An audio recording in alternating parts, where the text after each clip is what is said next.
Bon matin tout le monde. Bienvenue, Charles Dany, vice-président régional. Je suis en compagnie de deux de mes collègues, pas des nouveaux collègues, mais deux nouveaux gestionnaires de portefeuille avec un nouveau mandat. Max Adelson et Nicolas Bellemare sont avec nous ce matin pour parler de Occasion mondiale, position longue courte. On a le don de faire des bonnes traductions pour nos portefeuilles. Occasion mondiale et puis longue courte, hein, ça va être plus simple comme ça. C'est presque des vétérans chez nous, puisqu'ils sont chez Fidélité depuis plus de 13 ans, mais c'est leur premier mandat. Donc, on va avoir l'occasion d'en parler aujourd'hui. C'est aussi pas surprenant que ces deux travaillent ensemble dans ce nouveau fonds alternatif.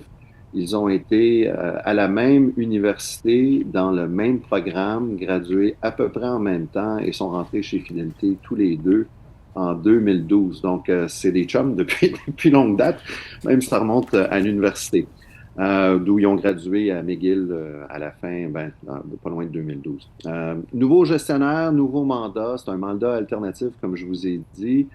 Fidélité veut s'assurer d'avoir une bonne famille de produits dans les sleeves alternatives. Donc, on essaie de vous offrir toutes sortes de mandats qui vont pouvoir correspondre à ce que vous avez dans votre pratique. Mais avant de passer à la première question, Max et Nick, vous avez ouvert le marché boursier canadien hier, puis à voir comment le marché a réagi à votre. Je pense que maintenant, c'est plus une cloche, là, on donne un coup, je sais pas trop, j'ai cru On voir la pèse le vidéo. bouton. C'est peser le bouton. Bon, ben c'est la même chose qu'on fait aujourd'hui. On pèse sur le bouton. C'est un nouveau mandat. Fait que félicitations à vous deux. J'espère que vous avez eu du fun. Vous étiez en bonne compagnie hier. J'ai vu que la gang de fidélité était là pour vous supporter pour votre nouveau ticker puis votre nouveau produit. Donc, encore une fois, félicitations. Votre parcours à vous deux, vous êtes des vétérans chez Fidélité. Ça fait plus de 13 ans que vous travaillez chez Fidélité, mais on vous connaît moins. Est-ce que ça serait fair de vous commencer en vous posant une question très facile? Qui est Nicolas Bellemare? Qui est Max Adelson? Bienvenue OK. encore une fois et félicitations. Merci. Merci beaucoup. Ouais, bonjour, bon matin. Alors, moi, ma passion pour l'investissement puis la bourse a commencé très tôt. J'ai acheté ma première action quand j'avais 14 ans. J'ai lu tous les livres que je pouvais sur le sujet, incluant Peter Lynch. Puis, il y a quelque chose qui était ressorti pour moi de Peter Lynch.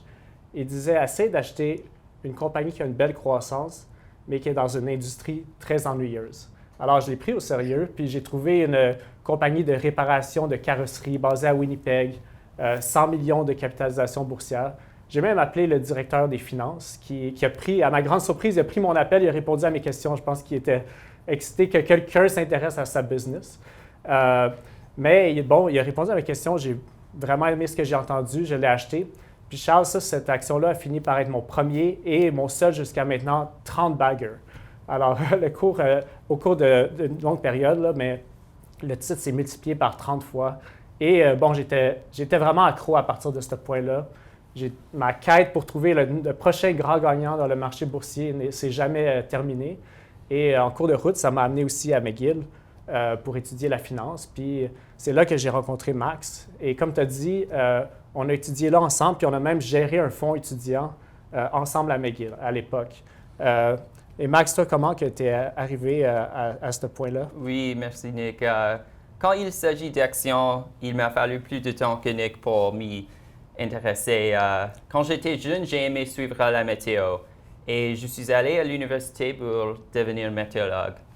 J'ai vite découvert que la météo et les investissements ont beaucoup en commun. Les deux impliquent l'analyse et la prévision. J'ai donc quitté les sciences pour le commerce et j'ai rencontré Nick à la faculté de gestion de l'université McGill. Et franchement, Charles, j'étais vraiment intimidé parce que, comme Nick disait, il investissait depuis longtemps. Il avait son propre blog qui s'appelle Bourse Investir et il était membre de tous les clubs d'investissement à McGill. C'est ainsi que j'ai décidé à devenir lecteur de son blog. Et j'ai eu l'occasion après ça de travailler avec Nick comme stratège avec le fonds de McGill qui s'appelle Desautel Capital Management. On était dans un fonds qui a investi de l'argent de plus de 2 millions de dollars d'actifs. On a investi avec un mandat mondial et nous avons voyagé de tout partout, de Toronto, New York et bien sûr à Montréal pour rencontrer nos investisseurs. Et après ça, en 2012, nous avons commencé à travailler avec Fidelity. On a passé 10 ans ensemble à Fidelity comme analyste et au début de l'année 2023, nous avons commencé à construire ce nouvel mandat que j'ai hâte de vous parler aujourd'hui. Excellent, félicitations. Donc, la météo et la finance, ça, c'est la première fois que j'entends ça, Max. C'est très vrai. On essaie de prédire ce qui va se passer, puis il n'y a jamais de certitude, mais on prend des données pour pouvoir y arriver. Fait que basé sur la dernière, écoutez, comme je l'ai dit à mon intro, on vous connaît moins, mais vous travaillez chez Fidélité depuis 13 ans. Si j'avais à vous demander dans la dernière décennie, qu'est-ce qui a pu marquer comment vous gérez du capital aujourd'hui? Ou comment est-ce que la dernière décennie, la volatilité de la dernière décennie, a fait en sorte que vous avez développé votre style? Je peux commencer avec une histoire qui a vraiment influencé mon style en tant qu'investisseur et gestionnaire. C'était la tâche de couvrir la compagnie pharmaceutique Valeant. Il y a de ça plusieurs années. C'était dans mon premier package, donc ça fait plus de 10 ans. Mais c'était une compagnie très unique. Un CEO qui était très unique aussi était un consultant. Puis il y avait cette thèse que les pharmaceutiques dépensent trop d'argent en recherche et développement, n'ont pas un bon rendement là-dessus. Alors, il a parti une business sur ce concept-là, faire des acquisitions de ses compétiteurs, couper les coûts et littéralement imprimer de l'argent. La stratégie fonctionnait très bien. Le stock, même sous ma couverture, avait augmenté de, je pense, 60 $ à 300 $ et on en détenait beaucoup dans la firme. On a fait beaucoup d'argent sur ce titre-là. Mais il y a des drapeaux rouges, je te dirais, qui commençaient à émerger.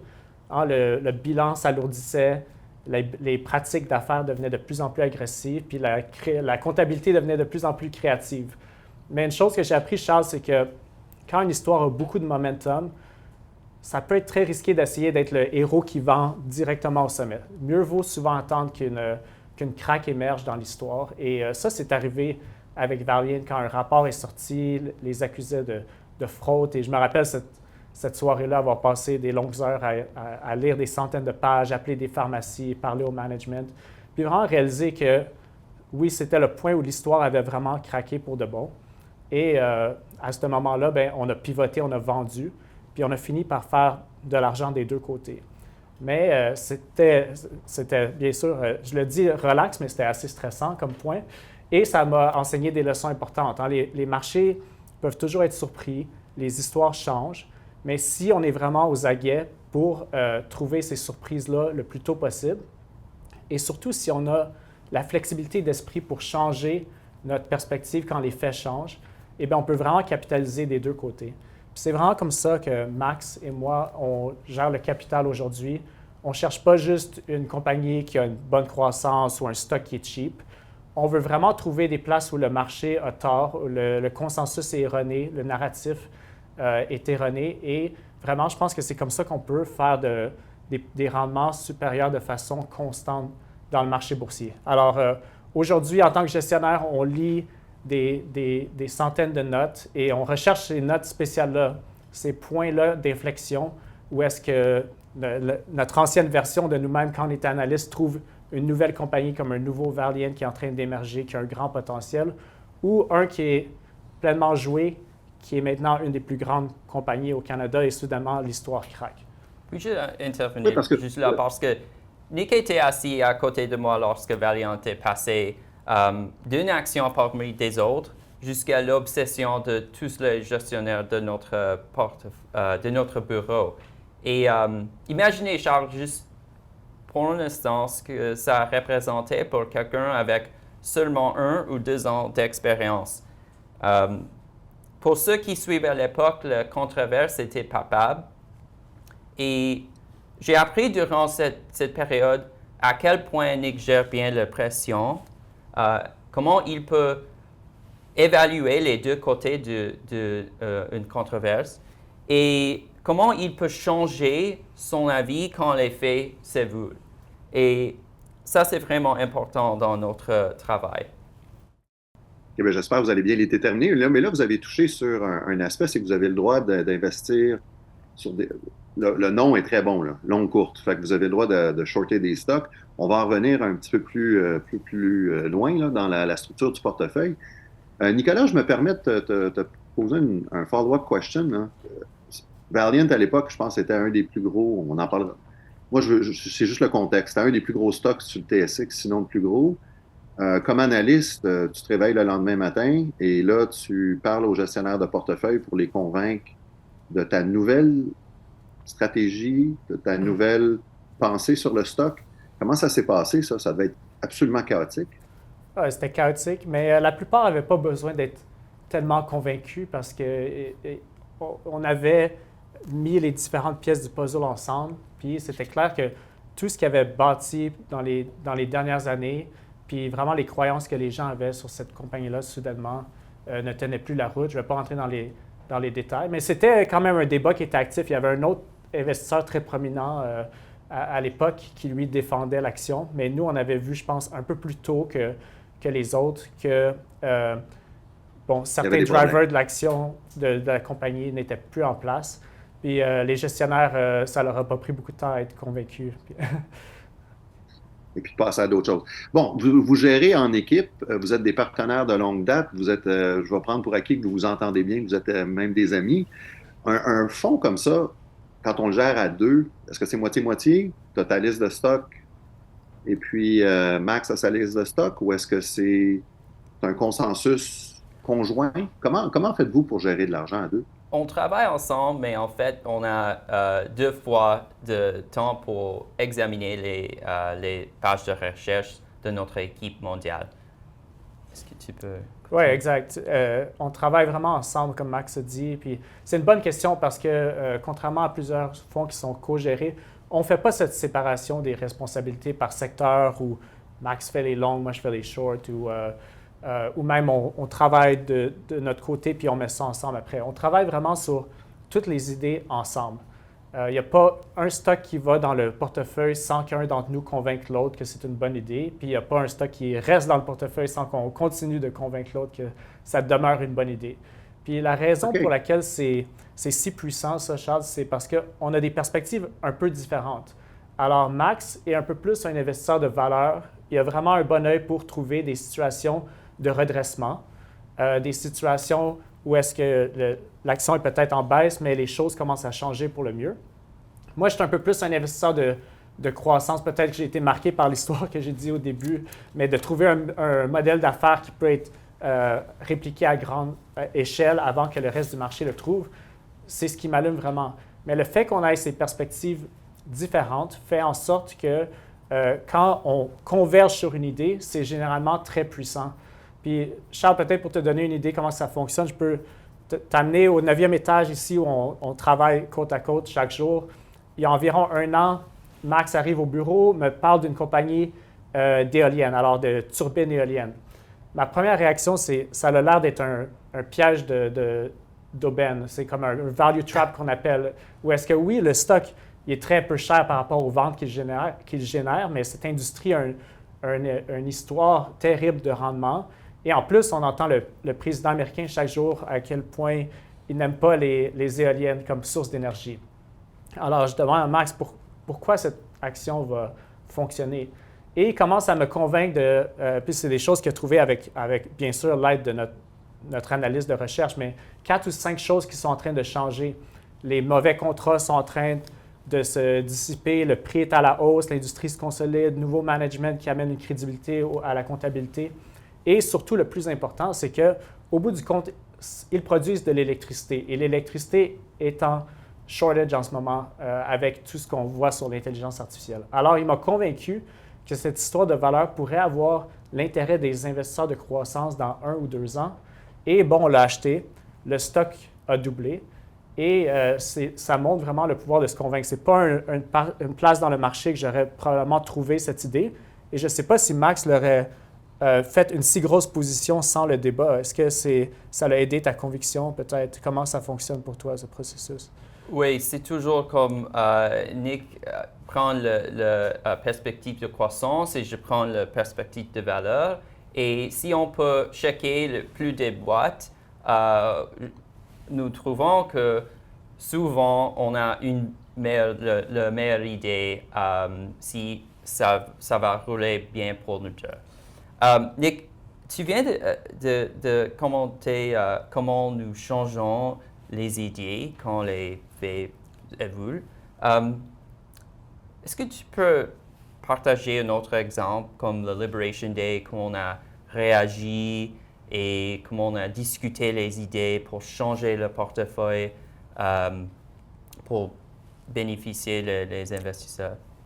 Oui, on aide. Nick, juste avant que tu commences, j'aimerais que les gens qui nous écoutent comprennent très bien que vous avez un pilote là, qui fonctionne depuis des années. Vous commencez un portefeuille qui est disponible depuis 24 heures, mais le portefeuille existe et puis vous le faites rouler depuis quelques années, là. Donc, il y a de l'expérience à l'intérieur de ça, il y a des rendements passés. Fait que quand tu parles de Liberation Day, c'était du vrai cash avec des vraies décisions que vous avez prises l'année dernière. Exact. C'est pour ça que tous les exemples qu'on donne ont été mis en pratique dans le pilote qu'on a géré depuis 3 ans, en effet. Donc, on est très fiers des rendements et aussi de la volatilité. Alors, un jour comme le Liberation Day, dans le mois d'avril, on a réussi avec les shorts aussi à réduire le downside. Mais oui, ces histoires-là, on est très flexible toujours. Même souvent, on trouve que nos meilleures idées short, c'est des idées qui étaient avant des positions longues et où la thèse s'est brisée. Alors, on parle par exemple, un autre domaine qui est relié aux énergies renouvelables, c'est les panneaux solaires résidentiels aux États-Unis. C'était une grosse mode, surtout en 2020, quand les prix de l'énergie étaient élevés et les taux d'intérêt étaient très bas. Il y a une composante là-dedans, un inverteur qui était un très bon rendement dans ce boom-là, puis que c'était un duopole. 2 compagnies le faisaient, donc il y avait des marges très élevées. Et on détenait cette compagnie-là, on l'a vendue, mais éventuellement, on a remarqué qu'il faudrait probablement aller short dans cette industrie-là parce qu'il y a un nouveau compétiteur qui est entré. En fait, c'était Tesla qui est entré dans ce marché-là. Donc maintenant, on a 3 joueurs. Les prix de l'énergie étaient soudainement à la baisse, les taux d'intérêt étaient à la hausse. Et on a des discussions avec des suppliers puis des installateurs de ce type de produit-là qui confirmaient qu'en effet, le prix était vraiment à la baisse. Alors, on a pivoté d'une position longue avec un autre joueur à une position courte un peu plus tard. Puis cette compagnie-là, le titre s'est effondré aussi de 70 et donc, ça a bénéficié de notre portefeuille short. Bon, ben, le portefeuille. On va en parler là, maintenant. Là. Qu'est-ce que ça a l'air aujourd'hui? Pourquoi considérer ça aujourd'hui? Parlez-nous du mandat. C'est un mandat international. Est-ce que vous avez surtout du large cap? Est-ce que vous allez dans toutes les catégories, toutes les capitalisations? Pouvez-vous nous faire un sommaire de ce que vous avez le droit de faire, pas faire et où vous êtes présentement?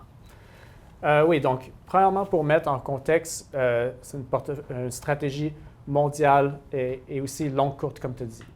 Alors, la première chose à comprendre, c'est que c'est un portefeuille d'actions. Alors, on gère cette stratégie-là avec une exposition nette au marché qui est relativement élevée parce qu'on pense que d'être exposé au marché boursier, c'est la meilleure manière de compounder puis de croître la richesse à travers le temps.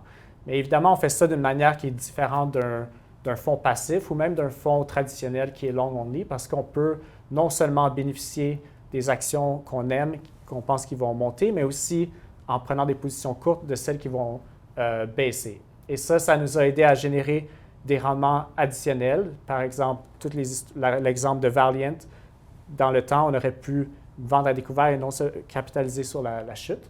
Et comme j'avais fait la mention, quand le marché est en baisse, nos shorts, en général, baissent plus que nos positions longues. Et ça protège une partie de la volatilité. Alors, c'est les bénéfices vraiment d'une stratégie long-short. Et le terme mondial est aussi très important parce que ça nous permet d'aller chercher nos meilleures idées à travers les capitalisations boursières, les secteurs et surtout les différents pays. Et pendant la gestion de notre pilote, on a vraiment eu une exposition importante aux marchés internationaux. Donc, oui, on a des titres aux États-Unis, mais sur une base nette, on a été overweight sur les marchés internationaux parce qu'on voit les évaluations qui sont plus attrayantes pour des fondamentaux qui sont en train de s'améliorer dans plusieurs marchés internationaux. Même la croissance en Europe commence à surpasser pour les profits certains secteurs aux États-Unis. Alors, on a trouvé plusieurs de nos meilleures idées dans les marchés internationaux et notre top 10 pour cette raison, est assez différent, même de plusieurs fonds globaux qui restent quand même investis beaucoup aux États-Unis. Donc, en sommaire, Charles, c'est une stratégie où on veut répliquer ce qu'on a réussi dans le mandat. On ne peut pas promettre, mais c'est de gérer un rendement excédentaire par rapport à notre indice avec moins de volatilité, puis en utilisant nos forces qui sont d'aller aller chercher les meilleures idées à travers les différents pays, aller long et short, contrôler le portefeuille short avec une gestion du risque qui est très importante pour nous. Puis c'est vraiment ça le mandat pour nous. La gestion de risque. Combien de positions? Ça, c'est vraiment important pour nous et prend beaucoup de temps pour construire le portefeuille court avec précision. Nick, est-ce que tu peux parler de ça et comment on s'arrive à ce point-là où nous avons un processus pour le portefeuille court? Juste pour être bref là-dessus, le shorting, c'est bien parce qu'il y a beaucoup de perdants dans le marché boursier. Si tu regardes les rendements, les gagnants sont relativement concentrés, puis il y a une longue distribution de perdants. Alors, on peut aller trouver ça, puis ça nous permet de détenir plus de nos titres favoris, puis de générer des rendements sur les perdants. Mais le risque avec le shorting, c'est que les risques de perte, en théorie, ils peuvent être plusieurs fois la mise initiale. Même si tu es short d'une compagnie qui est en hausse de 500 % par exemple, tu peux faire plus que ta mise initiale. Alors, pour nous, pour contrebalancer ça, on veut s'assurer qu'il n'y ait pas un titre qui commence à dominer vraiment la performance.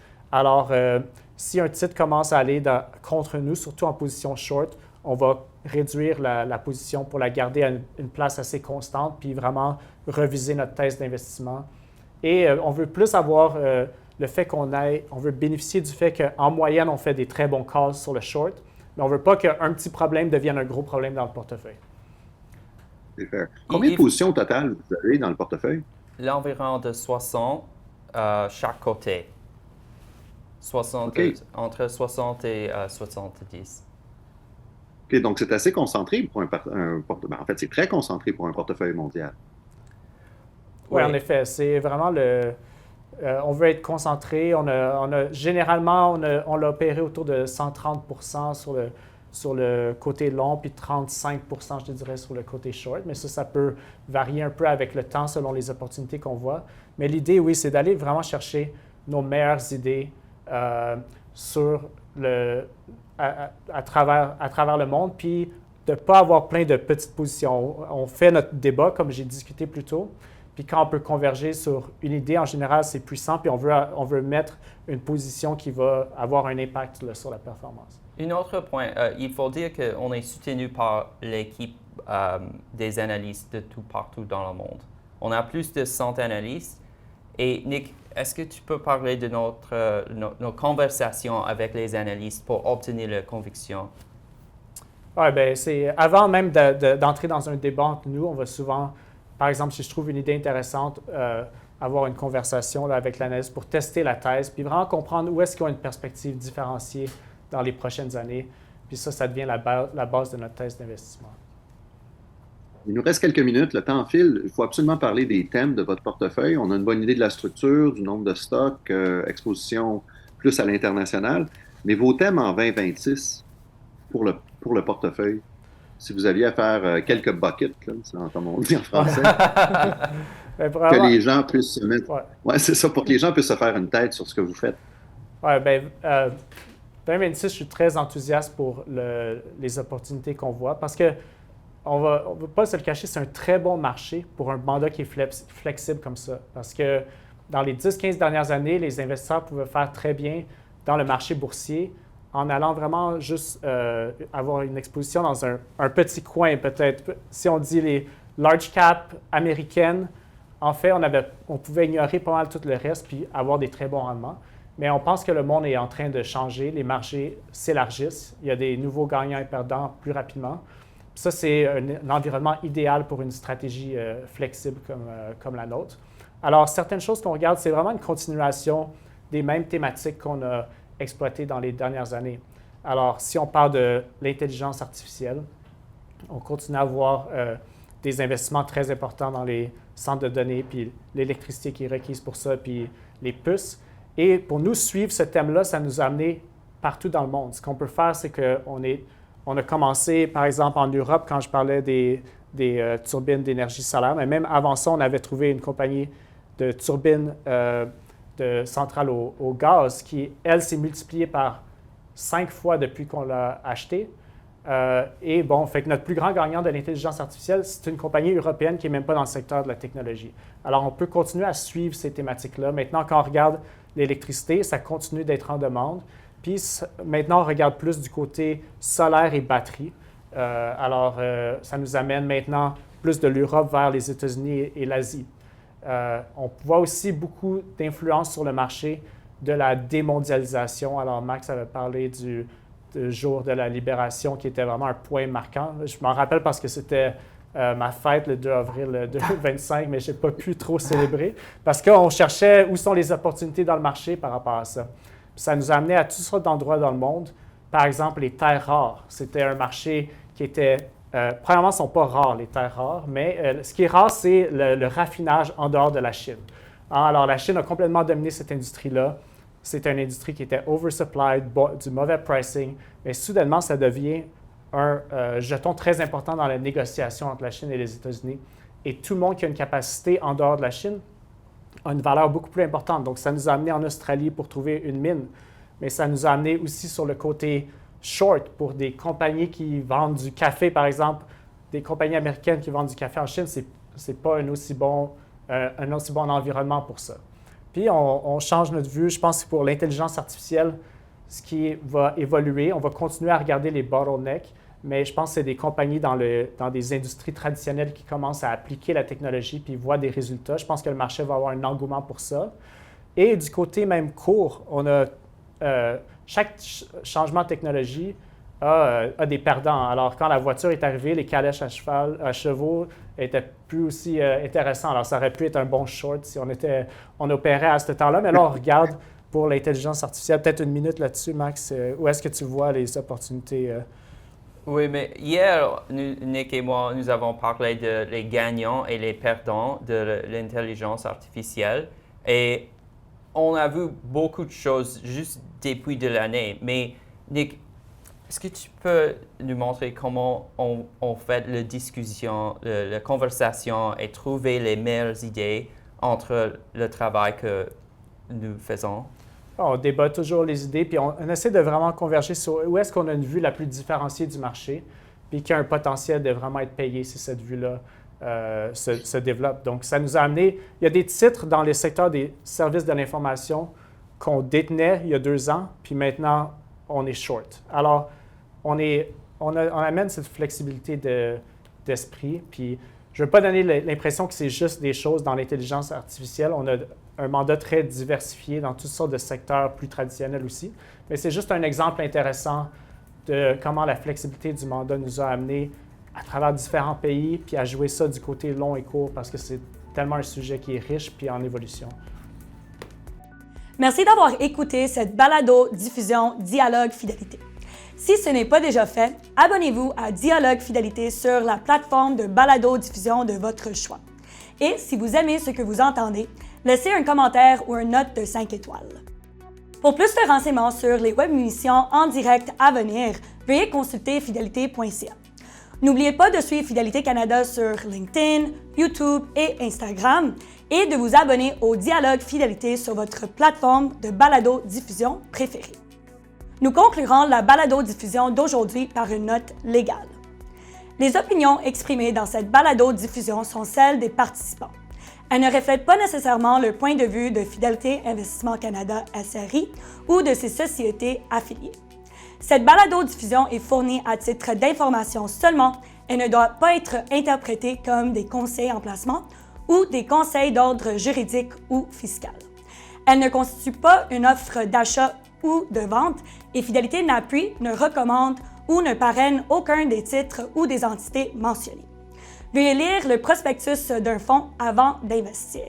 Les fonds ne sont pas garantis. Leur valeur est appelée à fluctuer fréquemment et le rendement passé pourrait ou non être reproduit. Les placements dans les fonds sont assortis de frais, de dépenses et de commissions. Merci d'avoir regardé et à la prochaine!